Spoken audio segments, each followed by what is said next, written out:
அதிமுக கட்சி விதிகள் திருத்தத்தை எதிர்த்து வழக்கு தொடர தனி நீதிபதி அனுமதி அளித்த உத்தரவு ரத்து செய்து உயர்நீதிமன்றம் புதிய உத்தரவினை பிறப்பித்திருக்கிறது. அதிமுக விதிகள் திருத்தம் தொடர்பான தனி நீதிபதி உத்தரவினை உயர்நீதிமன்றம் ரத்து செய்திருக்கிறது. அதிமுக பொதுச் செயலாளர் எடப்பாடி பழனிசாமி தொடர்ந்த மேல்முறையீட்டு வழக்கினை அடுத்து இந்த உத்தரவானது பிறப்பிக்கப்பட்டிருக்கிறது. விவரங்களை செய்தியாளர் சுரேஷ் வழங்கி கேட்கலாம். சுரேஷ் வணக்கம். இந்த வழக்கின் பின்னணி என்ன? தற்போதைய உத்தரவில் இருக்கக்கூடிய விவரங்கள் என்ன? வணக்கம். அதாவது அதிமுகவில் கட்சியினுடைய பொதுச் செயலாளராக இருந்த ஜெயலலிதா மறைந்த பிறகு கட்சியினுடைய விதிகள்ல பல்வேறு திருத்தங்கள் கொண்டு வரப்பட்டிருக்கிறது.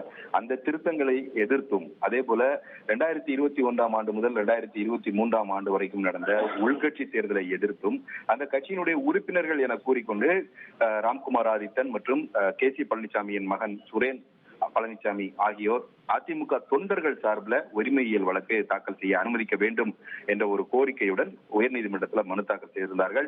இந்த மனுவை விசாரித்த தனி நீதிபதி வேல்முருகன் அதிமுக தொண்டர்கள் சார்பாக கட்சி விதிகள் திருத்தத்துக்கு எதிராக வழக்கு தொடர்வதற்கு ராம்குமார் ஆதித்தனுக்கும் அதே போல சுரேன் பழனிசாமிக்கும் அனுமதி அளித்து 2022ஆம் ஆண்டு உத்தரவிட்டிருந்தார். இருவருக்கும் வழக்கு தொடர்வதற்கு அனுமதி அளித்த அந்த உத்தரவை ரத்து செய்ய வேண்டும் என்ற கோரிக்கையுடன் அதிமுக பொதுச் செயலாளர் எடப்பாடி பழனிசாமி தரப்பில் சென்னை உயர்நீதிமன்றத்தில் மேல்முறையீடு செய்யப்பட்டிருந்தது. இந்த மேல்முறையீட்டு மனுவை நீதிபதிகள் அனிதா சுமந்த் மற்றும் செந்தில்குமார் அடங்கிய அமர்வு விசாரித்தது. இந்த விசாரணையின் போது ராம்குமார் ஆதித்தன் மற்றும் சுரேன் பழனிசாமி தரப்பில் ஆஜரான வழக்கறிஞர்கள் தரப்பில் முன்வைக்கப்பட்ட வாதங்கள் என்னவென்றால், கட்சியினுடைய உறுப்பினர்கள் தான் என்று உரிய ஆதாரங்களுடன் நிரூபித்த பிறகே இந்த வழக்கு தொடர்வதற்கு அனுமதி அளித்து தனி நீதிபதி உத்தரவிட்டிருக்கிறார். தங்கள் வழக்குகள் காலாவதியாகவில்லை, அதனால் எடப்பாடி பழனிசாமியின் மனுவை தள்ளுபடி செய்ய வேண்டும் என்று வாதிடப்பட்டது. ஆனால் எடப்பாடி பழனிசாமி தரப்பில் முன்வைக்கப்பட்ட வாதம் என்னவென்றால், சுரேன் பழனிசாமி மற்றும் ராம்குமார் ஆதித்தன் ஆகிய இருவரும் அதிமுகவின் உறுப்பினர்களே இல்லை, அதிமுக தொண்டர்கள் சார்பில் வழக்கு தொடர்வதற்கு அவர்களுக்கு உரிமை இல்லை.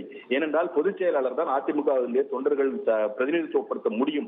அதனால் அவர்கள் இருவருக்கும் வழக்கு தொடர்வதற்கு அனுமதி அளித்து தனி நீதிபதி பிறப்பித்த உத்தரவை ரத்து செய்ய வேண்டும் என்றும், தற்போது கட்சியில அடுத்தடுத்து பல்வேறு மாற்றங்கள் ஏற்பட்டுள்ள காரணத்தினால் இந்த வழக்கில் எழுப்பி இருக்கக்கூடிய கோரிக்கைகள் காலாவதியாகிவிட்டன என்று எடப்பாடி பழனிசாமி தரப்பில் வாதங்கள் முன்வைக்கப்பட்டன.